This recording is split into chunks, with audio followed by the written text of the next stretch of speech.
Salve, salve família. Eu sou o Igor, aqui do meu lado está o Monark. E, bom, hoje assim, antes da gente começar aqui a conversa com o André, na verdade, a gente precisa explicar aqui como é que vai ser o futuro dos estúdios Flow, tá?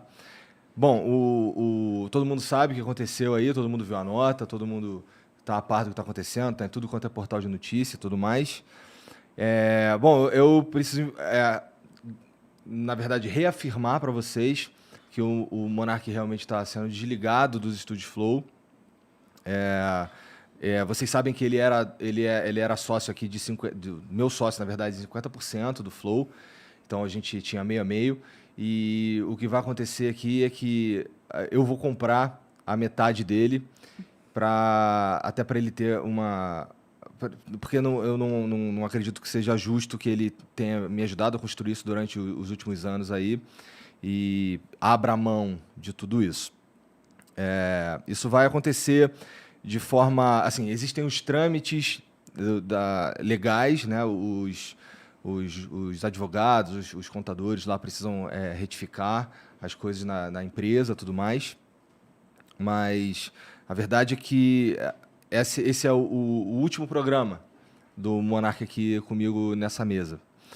Então, eu conto aí com vocês no futuro, tá? A gente vai continuar fazendo programas aqui. Os programas aqui da casa vão continuar também, até porque essa é uma decisão que foi tomada em conjunto com o Monark, porque a gente precisa... Existem muitas outras coisas que existem diretamente mais de 80 pessoas dependem aqui do Flow, sem contar ação social, sem contar novos projetos, nada disso. Então, só de pessoas trabalhando para a gente aqui, a gente tem uma galera que a gente quer muito manter com os seus empregos. Então, essa decisão de não matar e continuar tem muito a ver com isso também. E foi uma coisa que a gente meio que decidiu, a gente percebeu o que se tornou tudo isso, a gente entendeu a gravidade do problema, a gente realmente se incomodou com o problema, tá? E decidimos aí desligar o Monark para que as pessoas que trabalham aqui não sofram com isso, os outros programas da casa também não sofram com isso. Então, vai continuar, tá bom? E como diz lá na nota, o Monark realmente não faz parte aqui, não vai mais fazer parte, não vai mais fazer um programa aqui nos Estúdios Flow e não vai também fazer parte do quadro societário, tá bom? Tu quer adicionar alguma coisa, Monarcão? Não, é isso. A gente chegou na conclusão que era a melhor coisa, que o Flow ele precisa transcender o Monark, né? Ele precisa ser desassociado e a gente acha que esse é o melhor caminho. Eu, claro, vou ter minhas paradas, eu vou continuar produzindo no meu canto ali. A gente vai ter um acordo aí Um ressarcimento, compra, tudo mais. Ressarcimento, tal. Mas é isso, galera. Infelizmente eu errei a forma que eu comuniquei e muita gente entendeu como se eu estivesse defendendo algo que eu sou totalmente contra, novamente. Então, eu acho que é melhor eu assumir essa minha culpa e é isso que está acontecendo, né? Bom, e para falar também sobre esse assunto que gerou tudo isso que está acontecendo, a gente tem aqui o professor André Leist, que foi muito gente boa de vir trocar ideia com a gente também. Muito obrigado, cara, por vir aí trocar essa ideia com a gente. Obrigado a vocês. Queria estar falando com você em circunstâncias mais felizes. Eu também. Pois é. Mas, vamos lá. Esse teu livro aí sobre... Você trouxe um livro do Martin Gilbert. Eu trouxe um dos livros mais importantes da história do Holocausto. É uma história dos judeus da Europa, mas, assim, antes de mais nada, eu queria dizer que o nazismo não perseguiu só judeus. O Holocausto e a especificidade dele aconteceu com os judeus. câmaras de gás, 1,5 milhão de mortos de crianças e tudo mais. É o que o Museu do Holocausto em Jerusalém fala, da especificidade dessa perseguição com os judeus. Mas o nazismo perseguiu negros, perseguiu ciganos, perseguiu deficientes, perseguiu gays, homossexuais. E eu acho que, humildemente, eu me coloco aqui também representando essas populações, não só como judeu, porque eu acho que a gente não pode normalizar o mal. E o mundo não é uma utopia de palavras que vão ser apenas escutadas. O mundo é feito de palavras e ações e reações. E o mundo foi, até pouco tempo atrás, um lugar muito ruim para muitas pessoas. E eu acho que o que a gente está vivendo hoje em dia com a modernidade, com a educação, com o acesso à informação e à ciência e à história, é que a gente pode construir um mundo melhor. E a gente precisa ter essas responsabilidades, que é escrever, contar, ensinar. E por isso eu trouxe esse livro, é um calhamaço de mais de 1000 páginas. É um livro que conta a história do Holocausto. Ele é comentado por várias autoridades do assunto. Talvez um dos livros mais importantes. É um livro para vocês. É um livro para os ouvintes, para os espectadores. Se quiserem comprar, está em português. Mas é um livro que acho que abre essa conversa. Tá. Cara, eu imagino que você tenha visto lá o trecho do que aconteceu e tudo mais.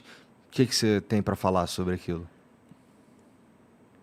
Eu vou, para falar sobre isso, fazer uma breve leitura de um comentário. Tá. Na verdade, de um comentário não. Na verdade, tem um texto que chama O Paradoxo da Intolerância, que ele aparece na obra A Sociedade Aberta e Seus Inimigos, do livro do Karl Popper.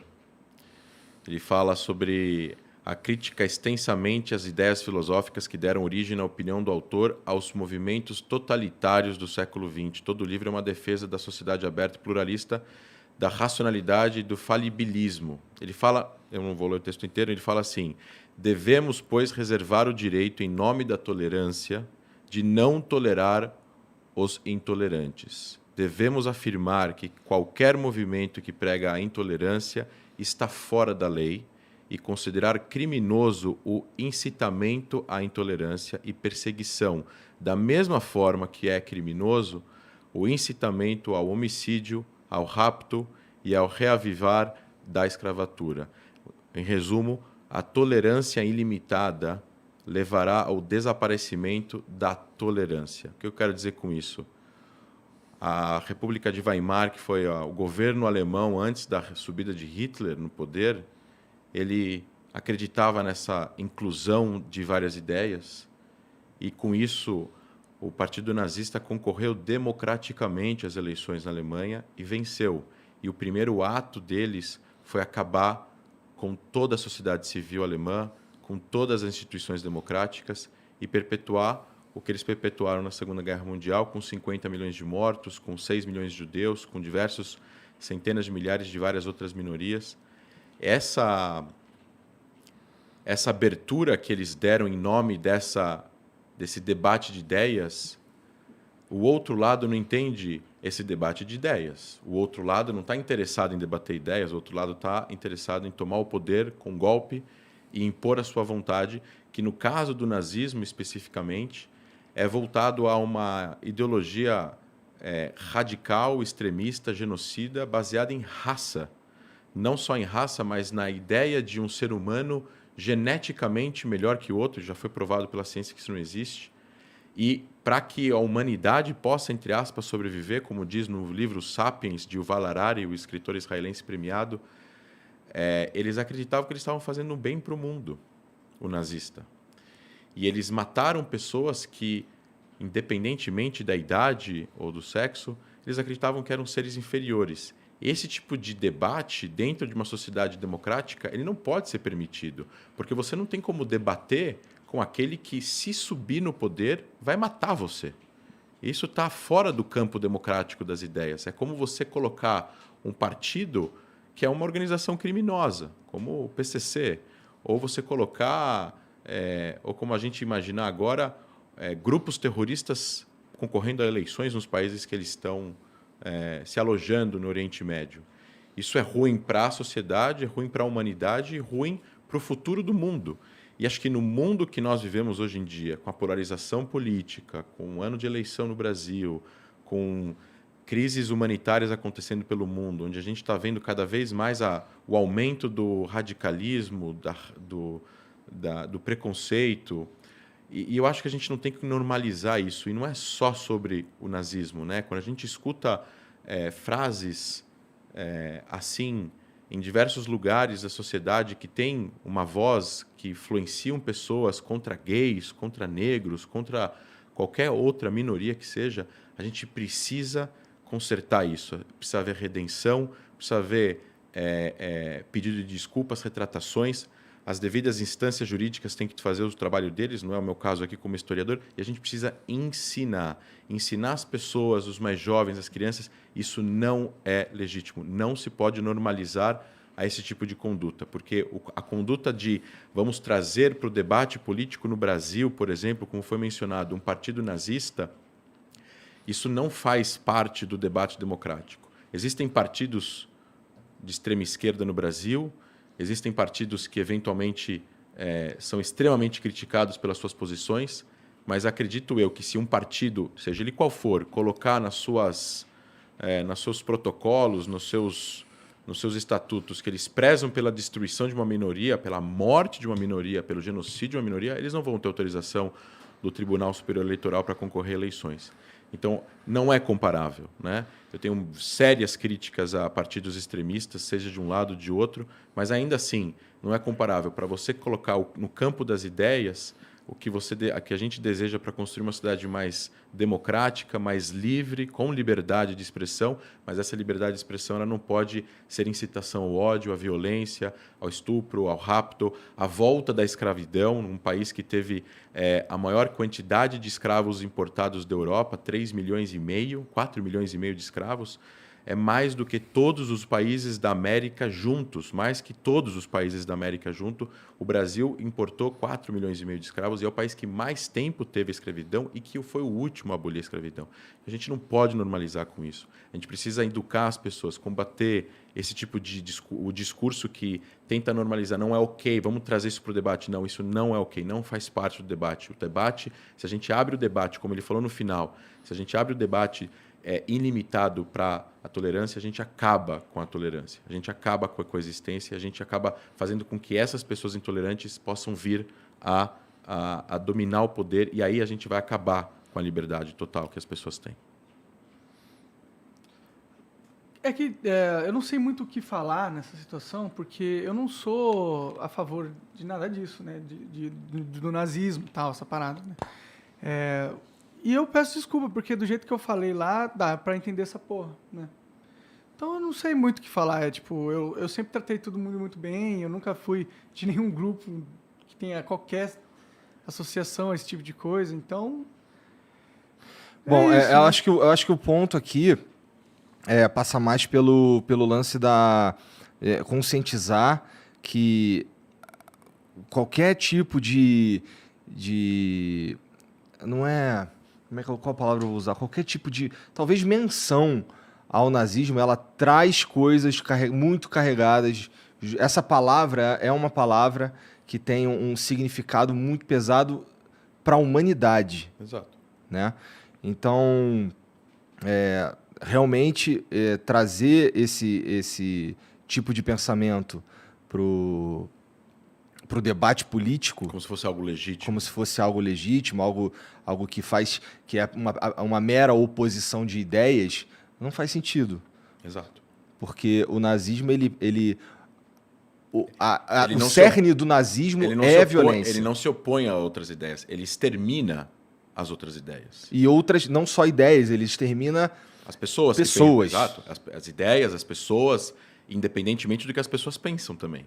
Né? Ele vai exterminar judeus, ele vai exterminar ciganos, ele vai exterminar negros, ele vai exterminar gays, ele vai exterminar qualquer pessoa, independentemente da posição política que a pessoa tenha. Ela é uma questão de... É um conceito existencial, não é um conceito de ideias apenas. E o nazismo, como regime totalitário, baseado na raça. Recentemente teve aí a Whoopi Goldberg nos Estados Unidos falando que não foi baseado em raça. Mesma coisa, cometeu um erro gravíssimo. Foi cancelado o programa dela. Porque esse tipo de discurso influencia milhões. E é uma coisa, né, que a gente está vivendo no século XXI, com a internet, com a expansão da comunicação de jovens para jovens e comunicação não formal também. E o trabalho ele é pedagógico. Então, assim, a gente tem que assumir a responsabilidade que nós temos, eu como influenciador, vocês como influenciadores, devido às proporções de que o que a gente está falando, as pessoas estão escutando. E se as pessoas começam a escutar isso demais, a gente está vendo no Brasil o crescimento de 270% de atos neonazistas nos últimos 3 anos no Brasil. Porque os discursos de pessoas, de líderes, de políticos, sejam eles influenciadores ou não, de vários partidos, não importa agora, vamos citar nomes, eles vão influenciar pessoas e essas pessoas vão... Esse tipo de discurso, ele cava, parece que ele encoraja, ele traz uma certa coragem, né, para as pessoas tirarem de dentro delas ideias que são completamente absurdas, totalitárias, radicais e perigosas para uma sociedade que quer viver em paz e harmonia. O debate de ideias se dá no parlamento, o debate de ideias amigáveis se dá num bar, na sexta-feira à noite, o debate de ideias se dá em casa com amigos ou com a família, mas o debate de ideias, na qual a gente está incluindo aqui algo que foi extremamente, talvez tenha sido a pior catástrofe da história da humanidade, que foi a ascensão do nazismo. Tem um seriado que chama The Man in the High Castle na Amazon, que é O Homem no Castelo Alto, que conta a história hipotética como seria o mundo se o nazismo tivesse vencido a Segunda Guerra Mundial. E fazendo um pequeno spoiler, porque isso conta na sinopse, eles dominam todos os Estados Unidos até quase a costa com a Califórnia, e essa parte é dominada pelo Japão, que também é um regime totalitário que vence a guerra com a Alemanha nazista. E o mundo inteiro é considerado um lugar dominado pela Alemanha. Hitler estava vivo na série. E é visivelmente claro que isso não era uma opção. Porque isso prejudicou, depois que eles vencem nessa hipotética história, a vida de centenas de milhões de pessoas, de bilhões de pessoas que tiveram suas liberdades totalmente retiradas por causa da vitória hipotética do nazismo na Segunda Guerra Mundial. Então, o debate de ideias tem que estar de como a gente tem que discutir como a sociedade tem que ser criada, e aí você tem debates conservadores, progressistas, liberais, economia, etc., etc., mas tudo isso dentro de uma ideia que preze pelo respeito ao próximo, pelo respeito às pessoas, pelas minorias, pelo direito das pessoas de viverem e de voltarem para suas casas, pelas suas condições raciais ou religiosas ou étnicas não serem em nenhum momento mencionadas só porque elas pensam A, B ou C. Então não é ok uma pessoa não gostar de um judeu e poder falar isso. Não é ok uma pessoa não gostar de um gay e falar isso de forma aberta, porque isso é um preconceito com a existência daquela pessoa. E ela não vai mudar aquilo. Ela nasceu assim, ela é assim, ela vai morrer assim.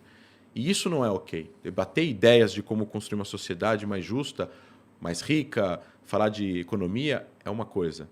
Preconceito com pessoas pela sua existência, seja ela como for, não é ok, na minha opinião. O nazismo, ele acende influenciando pessoas também. Ele não acende em armas, não é? Exato. Existe um filme chamado A Onda, que eu sugiro quem quiser procurar, um filme bastante antigo, onde nos Estados Unidos um garoto numa escola, acho que no ensino médio, perguntam para o professor como foi isso que o nazismo conseguiu conquistar os corações e mentes de tantas pessoas, de tantos alemães, né, de tantas pessoas. E ele monta um esquema de domínio, de poder, de influência de poder e de o que a gente chama de criação de inimigos externos, onde pessoas deveriam ser perseguidas e outras deveriam ser protegidas.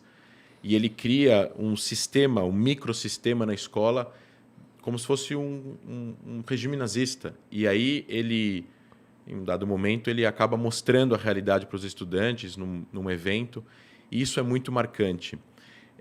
O meu avô, pai do meu pai, sobreviveu ao Holocausto. Ele fugiu de um campo de extermínio, Sobibor, que era um campo que as pessoas chegavam e morriam automaticamente. Tocava música clássica na estação de trem. As pessoas desciam achando que iam tomar banho, marchavam até a câmara de gás, entravam e morriam. Meu avô, por sorte, disse que era jardineiro quando ele chegou. E botaram ele de lado. E ele misturava as cinzas dos mortos que eram queimados nos fornos depois da câmara de gás com a terra para poder fazer espaço. E 6 meses depois, eles se juntaram com vários judeus e alguns presos russos que estavam lá, fizeram uma revolta bem-sucedida e mataram 10 ou 11 oficiais da SS, cada um em algum lugar diferente do campo. Isso desestabilizou as forças polonesas que estavam guardando as entradas dos campos. Tinham 11 oficiais da SS, que eram considerados as pessoas mais hierarquicamente mais capacitadas lá, e tinham soldados poloneses guardando a parte do campo como se fossem vigias.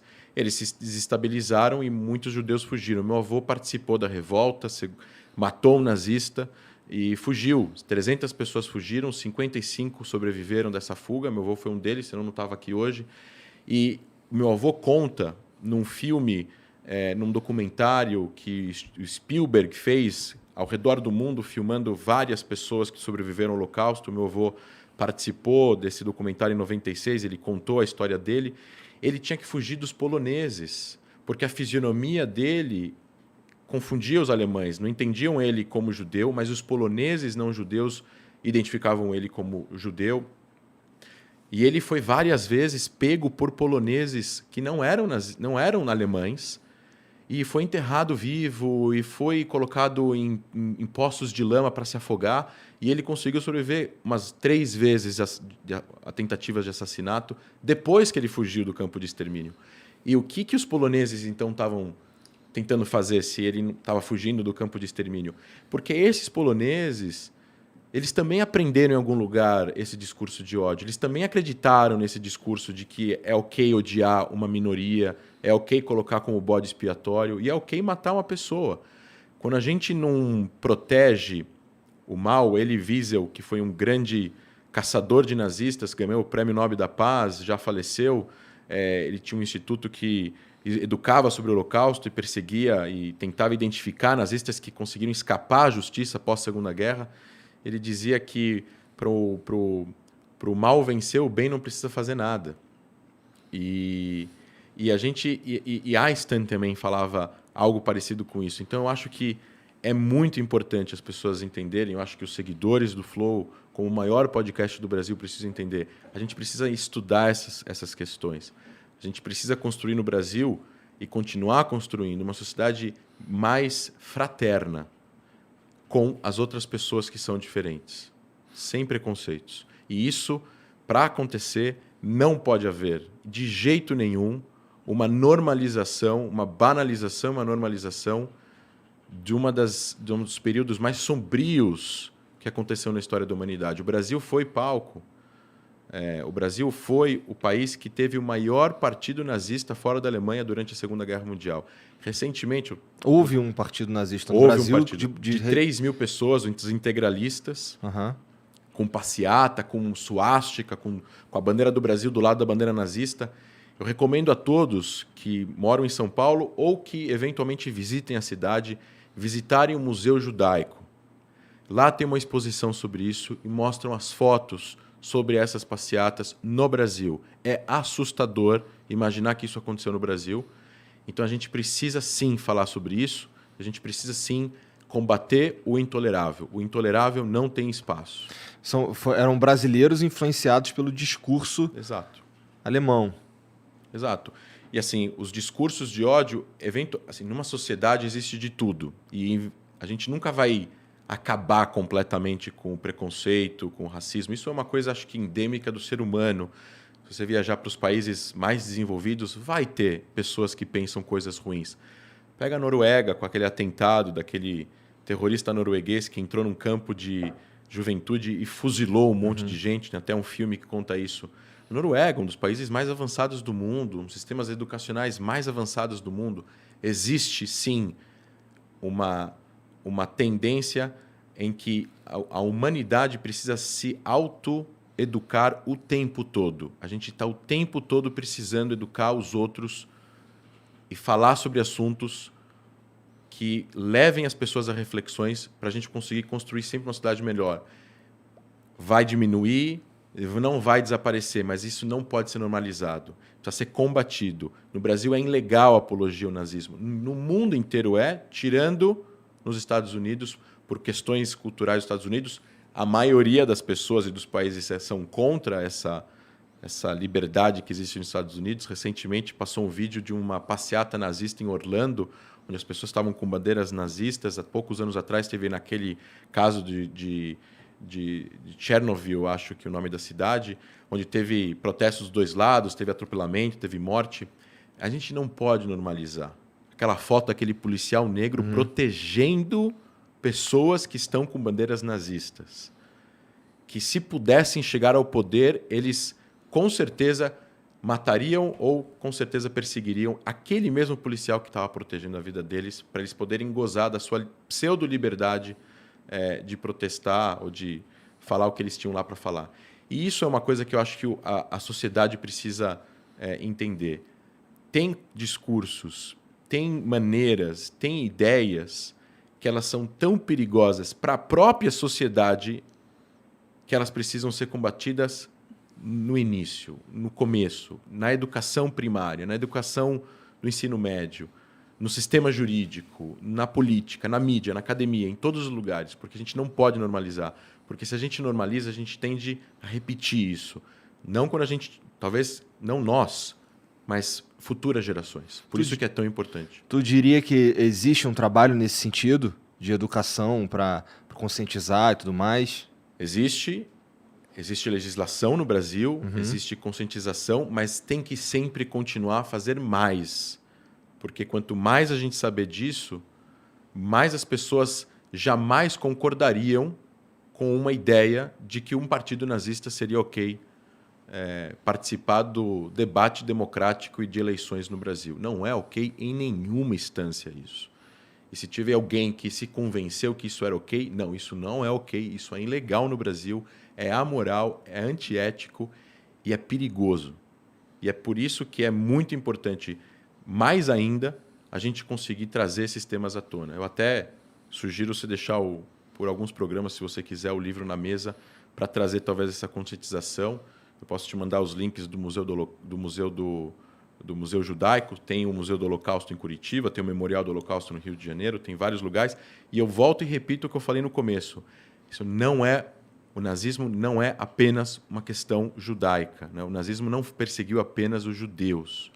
O nazismo perseguiu minorias, perseguiu negros, perseguiu deficientes físicos, perseguiu ciganos, perseguiu homossexuais, perseguiu pessoas que pensavam diferentes politicamente falando. E essas pessoas também precisam ser colocadas hoje aqui como pessoas perseguidas. E eu, como estou aqui falando, então, humildemente me coloco representando também essas pessoas, porque elas também foram perseguidas pelos nazistas. Tu falou que houve um aumento de 270% nos últimos 3 anos de ações neonazistas e tudo mais. Sim. Hoje em dia, onde você acha que esses caras... qual é a fonte de influência para que haja esse aumento? Discursos de ódio. Nas redes? Nas redes, na mídia normal, entre políticos. Todo discurso que traz uma banalização do nazismo ou do Holocausto, todo discurso de separação entre a sociedade, eles e nós, todo discurso que uma parte da população é pior que a outra, que um setor da sociedade é pior que a outra. Sabe, Igor, eu me identifico muito com uma frase do John McCain, o ex-candidato à presidência dos Estados Unidos, já falecido, senador, num debate, não era um debate, ele estava fazendo a campanha para concorrer contra o Obama em 2008. E uma pessoa pegou o microfone e falou: eu tenho medo desse cara aí, o Barack Obama, que o nome dele no meio é Hussein, ele ofendeu o Obama, falou que ele era um árabe, perigoso, terrorista, enfim, não lembro o que ele falou.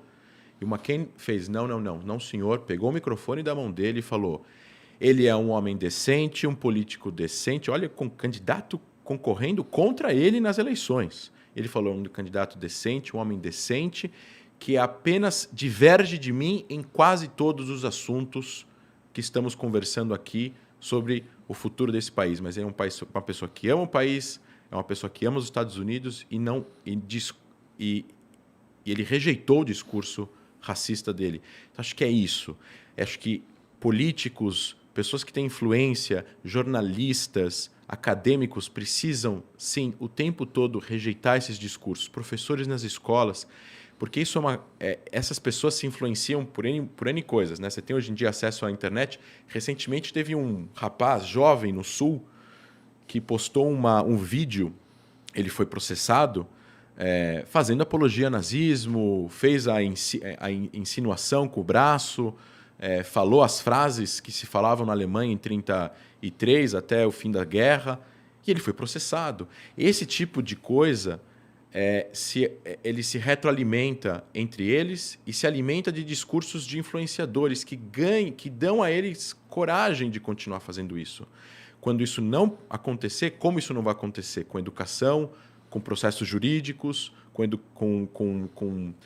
a criminalização de discursos de ódio contra todas as minorias, não só contra uma minoria específica. A gente está falando aqui, no caso, eu fui convidado por vocês, eu vim, mas a gente está falando que o nazismo perseguiu outras pessoas e não só judeus, mas isso precisa ser feito em todas as instâncias da sociedade, porque é apenas essa conscientização, de que a pessoa entenda que isso é absurdamente errado, além de ser ilegal, e as pessoas vão parar de fazer isso. Ninguém nasce odiando ninguém. Ninguém nasce odiando uma pessoa pela cor da pele, pela sua sexualidade, ou pela sua religião, etnia ou raça. As pessoas aprendem a odiar. O antissemitismo, no caso, ele sempre existiu. Jonathan Sacks, que foi rabino-chefe da Inglaterra, já falecido, foi considerado Lorde pela rainha, ele dizia o seguinte, ele dizia que o antissemitismo, no caso, eu me refiro à judeofobia, né? O ódio aos judeus, porque existem outros povos semitas também, mas o antissemitismo, e aí me referindo ao ódio aos judeus, ele foi montando ao longo da história. Ele começa com ódio aos judeus por causa da sua religião, ele vai mutando e, de repente, ele vira o ódio aos judeus por causa da sua raça ou etnia, e depois ele vira o ódio aos judeus por causa do seu Estado-nação, que é o ódio exacerbado e desproporcional que as pessoas têm ao Estado de Israel, que também é um tipo de antissemitismo. E não estou falando críticas ao Estado, eu estou me referindo à não legitimidade da existência de um país, de um lar nacional ao povo judeu, ou o combate ao movimento nacional judaico. Então, esse tipo de discurso que a gente precisa educar as pessoas. A gente precisa educar as pessoas o que é ok e o que não é ok. O que é plausível, a discussão no campo das ideias, e o que é o discurso de ódio excludente, radical, que pode sim levar não só ações violentas físicas, mas a um cancelamento coletivo da sociedade, uma parcela da população. Né? A gente, há pouco tempo atrás, há 40 anos atrás, 30 anos atrás, a homofobia era algo natural, as pessoas falavam disso nas ruas, faziam piadas, e hoje em dia não é normal. Programas de televisão, não preciso citar, tinham piadas que hoje em dia seriam completamente não seriam cabíveis hoje em dia, numa sociedade que a gente tem hoje em dia. E esse tipo de coisa que a gente precisa também introduzir nesses discursos de ódio. O nazismo, ele foi algo completamente a par do que aconteceu na história do mundo, que se tem notícia, e ele precisa ser estudado para que a gente possa entender o que ele foi e jamais aceitar qualquer normalização com essas ideias, porque isso foi extremamente perigoso. A Alemanha era uma democracia e virou uma ditadura de um dia para a noite, com perseguição a minorias, que causou a morte de 6 milhões de judeus, milhões de outras pessoas, e uma Segunda Guerra Mundial que matou 50 milhões de pessoas e mudou o mundo. E é justamente isso que eu acho que a sociedade... A gente precisa se concentrar e talvez entender que a história é cíclica e que a gente está agora em 2022, mas em 2000 222, nenhum de nós vai estar aqui. E a gente precisa deixar um legado educacional, a gente precisa deixar um legado para essas pessoas, para elas entenderem que se a gente deixa de educar, se a gente deixa de lutar contra o totalitarismo, se a gente deixa de lutar contra o racismo, se a gente deixar de lutar contra esses preconceitos, eventualmente vão ter aqueles que vão se levantar e vão fazer isso de novo. Basta uma pessoa motivada e uma população que ache que o que ele está falando é certo. Por isso que precisa o tempo todo criar barreiras, leis, aulas, para que isso seja o tempo todo entendido. A conscientização, nesse caso aí, é a chave, né? Barrar esse tipo, o discurso de ódio, que é um ataque a quem uma pessoa ou um grupo de pessoas não devia existir. Não só a conscientização educacional, leis claras e a punição para aqueles que infringem isso. E aí eu deixo isso para quem é especialista nesses assuntos jurídicos, que eu não sou. Eu sou cientista político, sou historiador nesses assuntos e educo sobre isso em vários locais. E é justamente sobre isso. Se a gente tiver uma educação e essa educação estiver cada vez melhor e cada vez mais inclusiva e cada vez mais acessível, vão ter cada vez menos atos e cada vez menos processos. Você enxerga no mundo algum lugar em que haja um movimento de ódio que está crescendo, alguma coisa assim? Eu enxergo que o populismo, seja ele de esquerda ou de direita, seja ele de progressista ou conservador, como a gente quiser nomear aqui, ele é problemático. O populismo, ele mexe com as emoções das pessoas, ele mexe com o sentimento delas. E as pessoas deveriam lidar com a política de uma maneira diferente do que elas lidam, cito aqui o meu amigo René Ozzy-Cuquier, diferente do que eles citam, do que as pessoas lidam com futebol ou religião. Você torce para um time, o time perde, você continua torcendo para ele o tempo todo até ele ganhar, não importa quantas vezes ele perder. A sua religião, você vai continuar a mudar de religião porque alguma coisa aconteceu de ruim com você. A gente tem que tratar a política de uma forma diferente. A gente tem que tratar a política com mais razão, com mais lógica, com mais parcimônia e não com tanta emoção. A gente tem que olhar para os lados e ver o que está certo e o que está errado em todos os âmbitos políticos. Talvez tenha esses aqui que pensem coisas que são decentes e plausíveis, e aqui também. E conseguir chegar em coalizões onde, apesar de existirem várias discordâncias entre partidos, existe alguma coisa que eles concordam, e a partir daí seria uma porta para encontrar uma pacificação do cenário, do âmbito político. Israel conseguiu fazer isso agora na coalizão que eles fizeram entre esquerda e direita, conservadores e liberais, partido árabe dentro, e está lá, está funcionando. Eles não estão discutindo o que eles não concordam, eles estão agora tentando arrumar o que eles sim concordam. O populismo é perigoso. E eu acho que no mundo tem muitos governos, eu estou falando de democracias ou pseudo-democracias, não estou falando agora de ditaduras, porque aí nem se fala, né? Tem muitos governos com discursos que podem ser populistas. A Alemanha tem um partido que é xenófobo, que é anti-imigração. Existe um problema de imigração na Europa, vamos lidar com o problema de imigração de uma certa forma. Países têm leis para imigração, tem uma série de critérios, isso tem que ser aplicado, isso tem que ser feito. Nos Estados Unidos tem, no Canadá tem, na Austrália tem, mas daí para ter um partido que ofende uma minoria de forma geral, né, generalizando todas essas pessoas, isso gera o discurso de ódio e pode gerar violência contra essas pessoas, porque as pessoas vão agir violentamente. Suásticas pichadas. Influenciadas por esse Exato. grupo. Sinagogas sendo invadidas, igrejas sendo invadidas. Não podemos compactuar e normalizar com a intolerância religiosa e com o populismo contra seja quem for, no final das contas. Professor, obrigado. Isso aqui foi bem curtinho mesmo, assim, mais uma para a gente falar sobre Sim. a influência do nazismo e tudo mais na humanidade. Tem mais alguma coisa que você gostaria de falar? Não, eu acho super importante para o Brasil e para vocês e eu vou me tirar agora e me colocar em terceira pessoa, uma pessoa vir aqui falar isso hoje, independentemente de ter sido eu, no caso aqui fui eu, mas poderia ter sido uma outra pessoa que tivesse vindo aqui, eu acho isso muito importante ter acontecido hoje, e eu espero, dentro das circunstâncias, que a gente se veja nas próximas vezes. Tá. Para falar de outros assuntos também. Beleza, vai ser um prazer. É isso. Despedida, último flow, acabou. É isso. Então, galera, se vocês, hoje foi curtinho, se vocês ficou faltando aí, na verdade, se vocês perderam alguma informação, é só voltar o vídeo aí, que hoje tá fácil, hoje foi bem curtinho, tá bom? Professor, mais uma vez, muito obrigado pelo seu tempo e muito obrigado a todo mundo que tá aí com a gente também. E continue com a gente isso aqui vai continuar, tá bom? De uma forma diferente, mas vai continuar, tá bom? Então, obrigado pela moral aí, todo mundo. Um beijo, até a próxima. Tchau.